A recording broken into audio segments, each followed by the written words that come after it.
성도 여러분 안녕하십니까? 2023년 8월 2일 수요 새벽 말씀 함께 나누겠습니다. 함께 나누실 하나님 말씀은 예레미야서 13장 15절에서 27절까지입니다.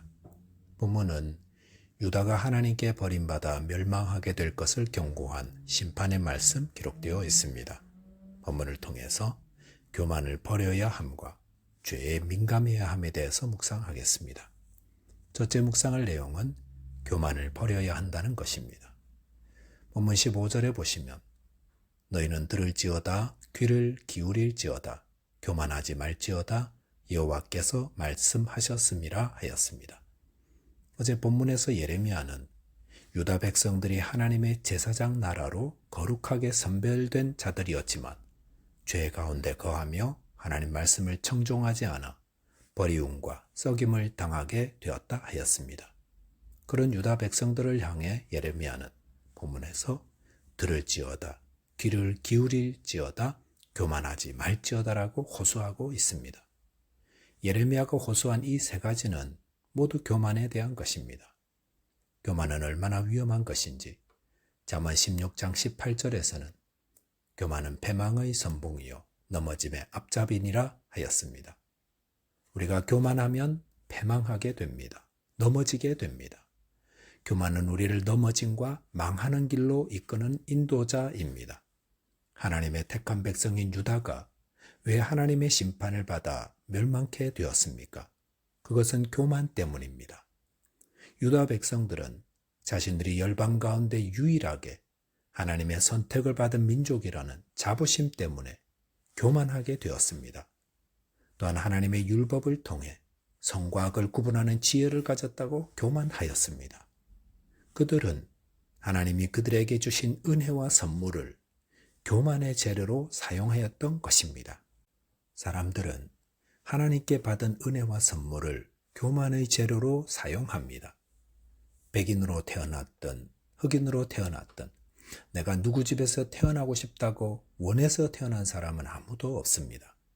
그런데도 피부 색깔 가지고 교만합니다. 부유하게 살고 있다고 가난한 자 앞에서 교만합니다. 외모를 가지고도 교만합니다. 특별한 재능과 기질을 가진 사람도 그러지 않은 사람들을 보며 교만합니다. 머리 좋은 사람은 그러지 못한 사람 앞에서 교만합니다.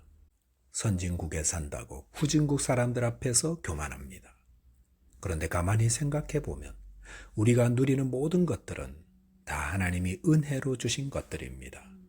즉 하나님께 받은 은혜의 선물들을 가지고 우리는 그게 뭐라고 으쓱거리며 교만하더라는 것입니다. 이렇게 교만하게 될 때 가장 먼저 나타나는 특징이 있습니다. 그것은 들으려 하지 않는다는 겁니다. 귀를 기울이려 하지 않습니다. 다른 사람의 말도 듣지 않고 나아가 하나님의 말씀도 들으려 하지 않습니다. 자신이 패망으로 달려가고 있으면 주위에서 그러다 넘어져요, 그러다 망해요 하는데 그런 말 듣지 않습니다. 당신들이 뭘 안다고? 내가 당신들보다 훨씬 잘 알아요. 그러다가 결국 멸망하기 때문에 교만은 패망의 선봉이요 넘어짐의 앞잡이라고 하였습니다. 살려면 교만을 버려야 합니다. 본문 16절에 보시면 그가 어둠을 일으키시기 전 너희 발이 어두운 산에 거치기 전 너희 바라는 빛이 사망의 그늘로 변하여 침침한 어둠이 되게 하시기 전에 너희 하나님 여호와께 영광을 돌리라 하였습니다. 교만은 하나님께 돌릴 영광을 자신에게 돌리는 겁니다. 우리는 하나님의 영광을 위해 지어진 자임을 잊지 말아야 합니다. 내 영광을 구하면 교만하여 넘어지게 됩니다. 저와 여러분이 자기 안의 교만을 버리고 하나님 말씀에 귀 기울이며 하나님께 영광 돌리는 자 되시기 바라겠습니다. 둘째로 묵상할 내용은 죄에 민감해야 한다는 것입니다. 본문 17절에서 22절까지에서는 하나님의 경고의 말씀을 듣지 않게 될 때 후회하는 인생이 됨을 말씀하십니다. 본문 23절에 보시면 구수인이 그의 피부를 표범이 그의 반점을 변하게 할 수 있느냐? 할 수 있을진데 악에 익숙한 너희도 선을 행할 수 있으리라 하였습니다. 여기서 구수인이란 피부가 검은 사람을 말합니다. 검은 피부를 가진 구수인들은 그 피부를 변하게 할 수 없고 표범도 그 반점을 변하게 할 수 없습니다.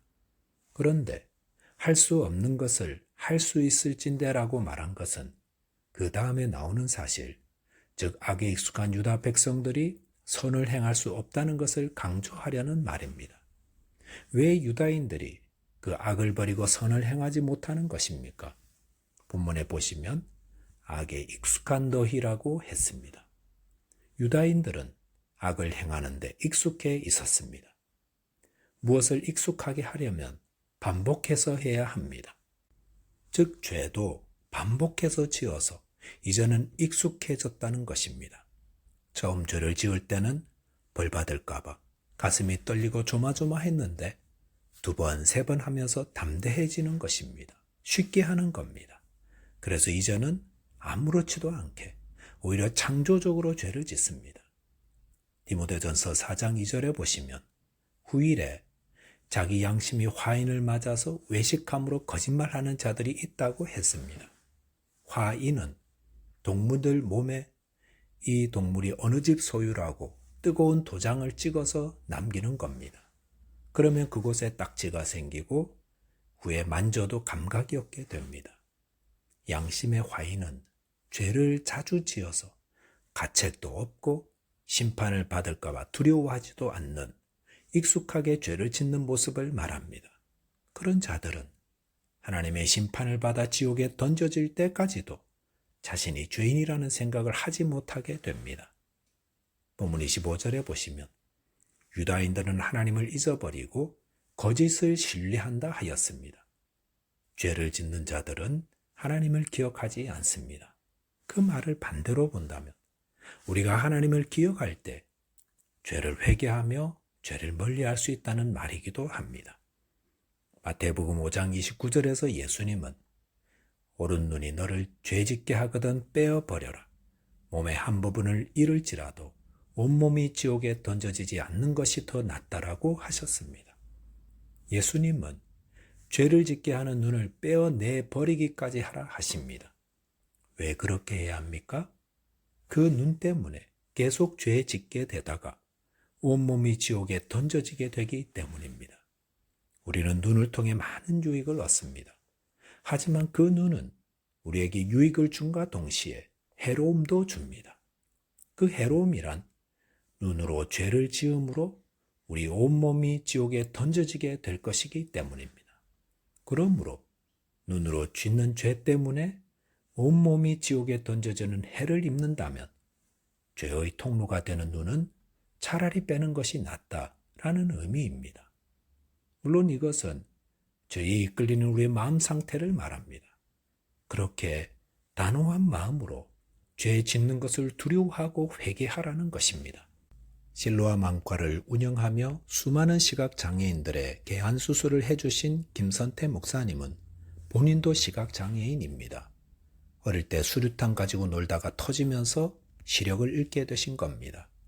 그런데 최근 안과 기술이 발전하여 목사님의 눈도 다시 보게 할 수 있는데도 목사님은 일부러 그 수술을 받지 않으신다 했습니다.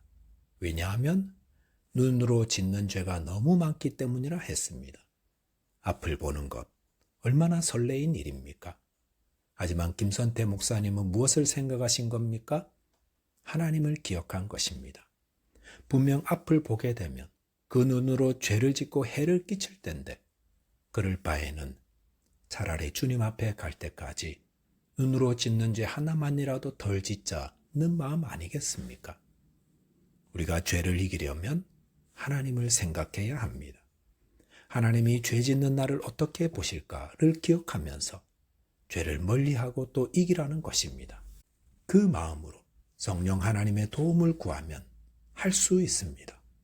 내게 능력 주시는 자 안에서 내가 모든 것을 할 수 있습니다. 주님 의지하여 죄도 이길 수 있습니다. 저와 여러분이 성령의 도움으로 죄를 이기고 정결한 삶으로 하나님께 영광 돌리게 되시기 바라겠습니다.